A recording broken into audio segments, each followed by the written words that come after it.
कैसे खत्म होगा कलयुग, कैसा होगा कलयुग का अंत, भगवान विष्णु कब लेंगे अपने कल्कि अवतार में जन्म, और क्या आप जानते हैं कि कलयुग के बाद पांचवा कौन सा युग आएगा? इन सभी सवालों के जवाब के लिए वीडियो को एंड तक देखिए और शेयर जरूर कीजिएगा। हिंदू धर्म के पौराणिक ग्रंथ में 4 युग का जिक्र किया गया है, सतयुग, त्रेता युग, द्वापर युग और कलयुग। हम जिस युग में जी रहे हैं वो है कलयुग। कलयुग की हालत बद से बदतर होती जा रही है। वैसे कलयुग के बारे में आपने ये बात जरूर सुनी होगी, रामचंद्र कहे गए सिया से ऐसा कलयुग आएगा, हंस चुगेगा और कौवा मोती खाएगा। अब कौवा मोती खाएगा कि नहीं ये बात नहीं पता, लेकिन ऐसी बहुत सी बातें हैं जो कलयुग के बारे में कही गई हैं। जब आपको कलयुग में होने वाली इन बातों के बारे में पता चलेगा तो आप भी कलयुग को सबसे शापित युग मान लेंगे। इससे पहले कि हम आपको कलयुग के बारे में कुछ बताएं, आइए जानते हैं कलयुग से पहले कौन से युग थे जिनका जिक्र पुराणों में है। आइए जानते हैं कलयुग से पहले 3 युगों के बारे में। सतयुग। सतयुग मतलब सच्चाई का युग। पुराणों में कलयुग की अवधि 17,28,000 वर्ष मानी गई है। सतयुग में प्रतीकात्मक रूप में धर्म के 4 स्तंभ हैं, तप, सत्य, शुद्ध और दया। आप इन्हें धर्म के 4 पैर भी कह सकते हैं। इस समय इंसानों की लंबाई 32 फीट हुआ करती थी। अब जरा सोच कर देखिए, उस समय का इंसान लगभग 7 हाथ जितना बड़ा होता था। सतयुग में इंसानों की आयु भी काफी ज्यादा होती थी। उस समय का इंसान 10,000 वर्ष से 1,00,000 वर्ष तक जीवित रहता था। सतयुग में धरती पर पाप की मात्रा शून्य थी। पाप क्या होता है ये सतयुग के लोगों को पता तक नहीं था। उस समय के लोगों में पुण्य सबसे ज्यादा हुआ करता था। राजा हरिश्चंद्र भी इस युग में पैदा हुए थे, जो आज भी सत्य के रास्ते पर चलने वाले सबसे महान पुरुष माने जाते हैं। त्रेता युग। इस युग को रजत युग भी कहा जाता है। इस युग का काल 12,96,000 वर्ष था। इसे लोग सिल्वर युग के नाम से भी जानते हैं। इस युग में सिर्फ धर्म के 3 स्तंभ थे, सत्य, शुद्ध और दया। धर्म का चौथा स्तंभ तप सतयुग के अंत काल में ही घट गया था। त्रेता युग में मनुष्य की लंबाई 21 फीट हुआ करती थी, यानी 14 हाथ के बराबर। त्रेता युग में आयु लगभग 10,000 वर्ष थी। त्रेता युग तक समाज वर्णों में बट गया था। इस युग में लोग अपने कर्तव्यों का पालन तो करते थे, लेकिन उनके मन के अंदर लालच और ईर्ष्या ने जन्म ले लिया। इसीलिए त्रेता युग में पाप की मात्रा बढ़कर 25% हो गई थी और पुण्य की मात्रा घटकर 75% हो गई थी। इस युग में भगवान विष्णु वामन और राम के अवतार में अवतरित हुए थे। वहीं इस युग में बाली और रावण जैसे राक्षस भी हुए। असुर बाली ने 52 अवतार को पूरी धरती दान में दे दी थी। वहीं रावण ने सीता हरण के बाद अपने पूरे रक्षा कुल का नाश कर लिया था। द्वापर युग। इस धरती का तीसरा युग द्वापर युग को माना जाता है, जिसकी अवधि 86,40,000 वर्ष मानी गई।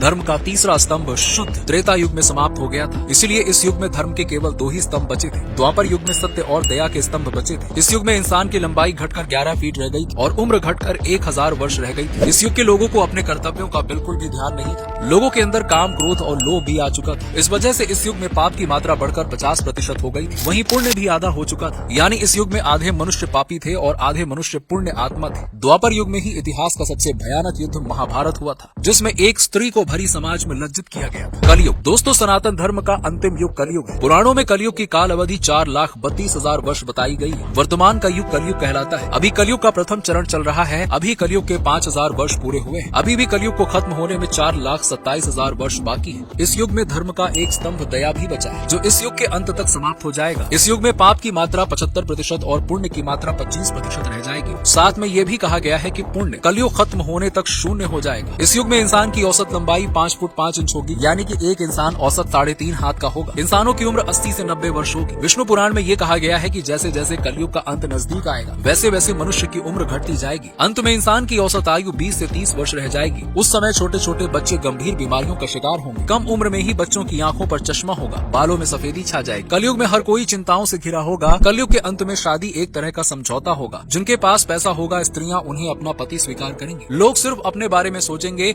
और खाने के एक एक दानों के लिए अपनों का खून बहाएंगे। पानी की नदियां सूख जाएंगी और अनाज पैदा नहीं होगा। चारों ओर बस भूख और पीड़ा होगी। कलयुग में पाप की सीमा पार हो जाएगी। लोगों के हृदय में धर्म की जगह अधर्म होगा। तब धरती पर दुष्टों के संहार के लिए भगवान विष्णु अपने कल्कि रूप में अवतरित होंगे। भगवान विष्णु का ये अवतार 64 कलाओं से युक्त होगा। भगवान कल्कि उस वक्त में एक सफेद घोड़े पर सवार होकर दुष्टों का संहार करेंगे। जब वो सभी दुष्टों का संहार कर चुके होंगे, उसके बाद बैकुंठ लौट जाएंगे। तब धरती पर भयंकर प्रलय आएगा। उसके बाद फिर से शुरुआत होगी, जो सतयुग का निर्माण होगा। तो दोस्तों, ये थी कलयुग की असली सच्चाई। कैसी लगी आपको? कमेंट सेक्शन में कमेंट करके जरूर बताइए।